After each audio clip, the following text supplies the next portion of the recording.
Assalamualaikum warahmatullahi wabarakatuh. Perkenalkan, nama saya Jessica Putri Weken dari Prodi Pendidikan Ekonomi kelas A2 dengan nomor induk mahasiswa 18721 530.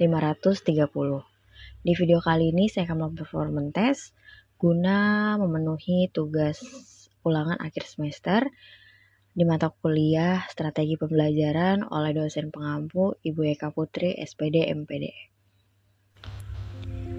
Yang pertama, menurut saudara bagaimanakah cara memilih strategi pembelajaran dan apa saja yang perlu dipertimbangkan terlebih dahulu sebelum memilih strategi pembelajaran?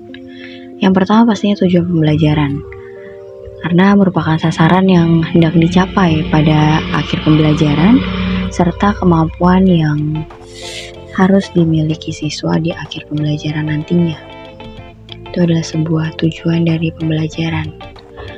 Lalu yang kedua, pengetahuan awal siswa. Dengan mengetahui pengetahuan awal siswa, guru dapat menyusun strategi dan metode pembelajaran yang tepat pada siswa-siswa.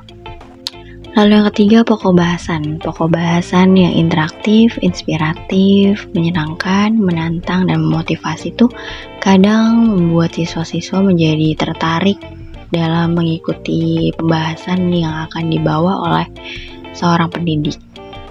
Lalu yang keempat, pengalaman pengajar.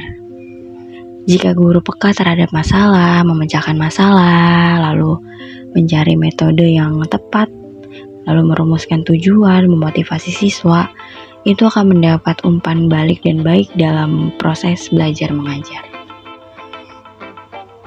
Lalu yang kedua, apakah strategi pembelajaran meningkatkan kemampuan berpikir cocok digunakan pada setiap jenjang pendidikan? Jika merujuk kepada setiap jenjang pendidikan, menurut saya strategi peningkat berpikir ini tidak cocok diterapkan pada jenjang pendidikan TK atau taman kanak-kanak. Karena pada jenjang itu, anak baru akan memulai dan baru akan belajar dan diajarkan oleh hal-hal baru. Di sana anak akan belajar melalui bermain, lalu bernyanyi, lalu bercerita, karya wisata, dan demonstrasi. Lalu yang ketiga, apa yang akan saudara lakukan ketika strategi yang saudara terapkan ternyata tidak dapat membangkitkan motivasi siswa dalam belajar, sehingga berdampak pada nilai akhir siswa? Apa tindakan saudara jika menemukan kasus seperti itu? Pasti yang pertama, saya akan lebih mengamati dari mulai sikap dan karakter anak didik saya, sampai saya paham di mana letak ketidaksemangatan pada anak didik saya.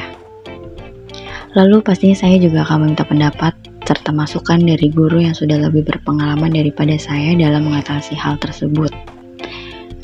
Lalu bukan sebagai guru atau sebagai pendidik, saya tidak ingin anak didik saya menjadi lebih baik ke depannya.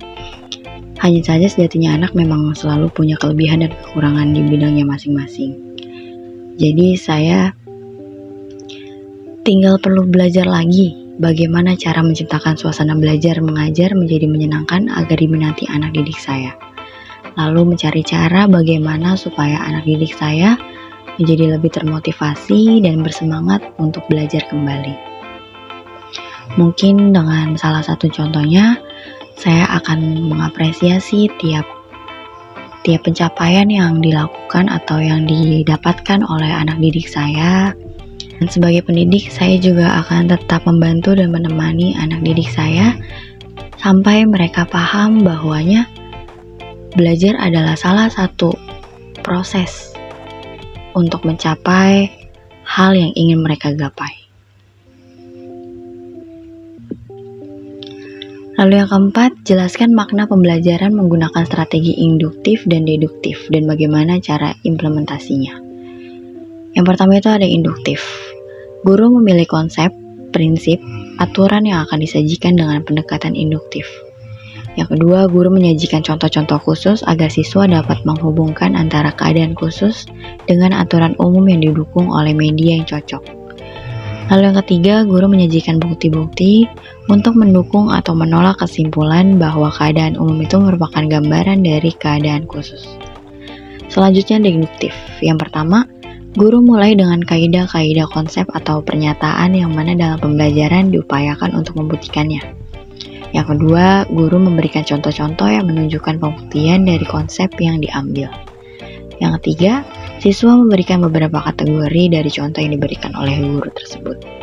Baik, sepertinya cukup sekian pemaparan materi yang dapat saya sampaikan. Kurang lebih mohon dimaafkan. Wassalamualaikum warahmatullahi wabarakatuh.